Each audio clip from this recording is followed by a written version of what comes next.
How to delete all Google search history.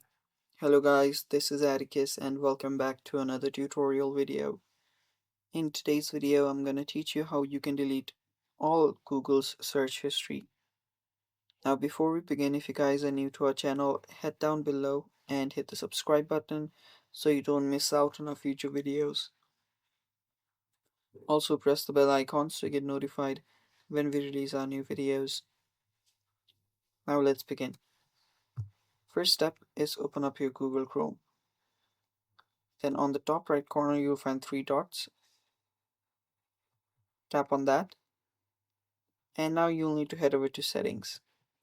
So scroll down until you find settings and then open it up. Now right here, you'll need to go to privacy and security on the left side. Search for privacy and security, then tap on it. After you do that, here you'll find delete browsing data. Tap on delete browsing data. And here all you have to do is select browsing history. You can uncheck others if you don't want to delete the cookies and stuff.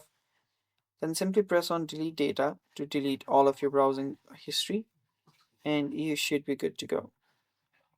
And that's how you delete all of the search history on your Google Chrome. Thanks for watching. That's it for today's video. Stay tuned for more and bye bye.